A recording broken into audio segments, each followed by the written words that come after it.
Today is Thursday, November 30th, and I'm just wondering why Mark Cuban's dropping virtually everything.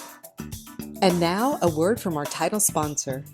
Are all financial advisors fiduciaries? Fewer than you think. Not knowing could reduce your lifestyle. Hi, I'm Mitch Kramer, founder and CEO of Fluent Financial. A fiduciary is a regulatory term to reduce conflicts of interest in wealth management. A fiduciary always works in your best interest. A non-fiduciary advisor might put their compensation or company ahead of yours. At Fluent Financial, we are certified financial planners acting as fiduciary advisors. To learn more, go to fluentfinancial.com or Fluent Financial's YouTube channel.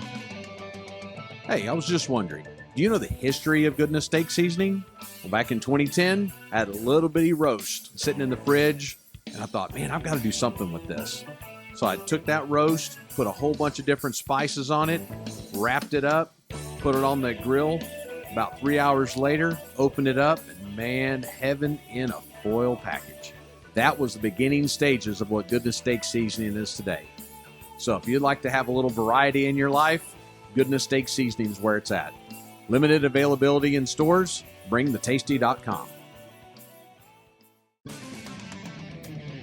What's damaged your roof? Hail, wind, water, maybe just age. Oh Hail Roofing is where to turn. That's O with two H's, Hail. They've provided the best options, advice, and solutions, be it residential or commercial, for more than a decade now. Trust O Hail to restore your property expertly. Do you have roof problems? Your best answer is at O with two H's, Hail.com. That's OHail.com. I've been in the news business one way or another for, it's approaching 55 years now. And there was this term that was used a lot more several years ago. It's called bombshell. It means just a huge story. It's fallen out of use now, the term bombshell. But Tuesday, Mark Cuban dropped two bombshells. First, he's leaving the ultra-successful TV show Shark Tank, where he's been a highly visible panel member for 15 years. Then, the even bigger bombshell, that Cuban was selling a majority stake in the Dallas Mavericks. Cuban's perhaps the highest profile owner in the NBA, and an owner fully committed to winning. He'll retain a stake in the club, and he remains in full control of basketball operations. But the new owners will be the Adelson family, who, in order to make this purchase work, cashed in $2 billion of their Sands Casino stock. Cuban, famous for his business acumen, pulled off another spectacular deal. In 2000, he bought the Mavericks from Ross Perot Jr. for a reported $285 million. Now, he's sold to the Adelsons for $3.5 billion. I'll do the math for you.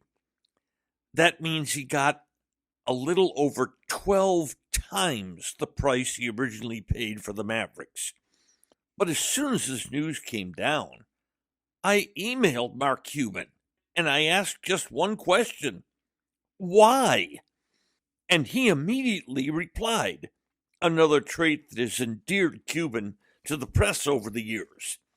And he said, and I'm quoting, "Because the economics for competing are evolving, and that it's now getting into real estate and arenas, not my strength. It puts us in a better position to compete." So I pressed my luck, and I emailed Mark right back, asking what direction his life might be taking now that Shark Tank is going away and the Mavericks ownership was gone. And his reply was, quote, It means my kids can boss me around more starting the summer of 25. My summers for the last 15 years have been, Dad is shooting Shark Tank. The rest of the family is ... That's why I'm leaving, so I can enjoy time with them before they're on their own for good. Bravo to you, Mark Cuban. Speculation, though, immediately became rampant on what Cuban would do next. And in this country, you can bet on almost anything these days. One site reported an, use their word, onslaught of wagers that Cuban would run for president, dropping his odds for running for president from 250 to 1 to 80 to 1. And you could even bet on who his running mate might be. And more than 30 people were listed. A couple were pretty reasonable. Senator Joe Manchin from West Virginia, Senator Liz Cheney from Wyoming. There were some other really interesting names on the list of possible vice president candidates. LeBron James, Oprah Winfrey, Tiger Woods. And there was also a couple of, you got to be kidding me, like Joe Biden. Really? A Cuban Biden ticket? No. Where will Mark Cuban go next?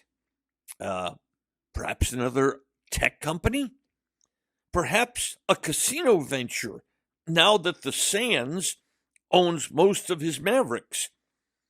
Might he buy another sports franchise? Something he has thought of in the past. Who knows? But if you think you know, you can bet on it. Today's episode has been brought to you by Fluent Financial, by Oh Hell Roofing, and by Goodness Steak Seasoning. Just Wondering is a production of DSP Media for FanStream Sports. You can find Norm's show along with other great programming at fanstreamsports.com. Thank you for listening to today's episode of Just Wondering. If you enjoyed it, please hit follow. Then each episode every weekday will be delivered straight to you. And if we might ask one more favor, please share it with friends.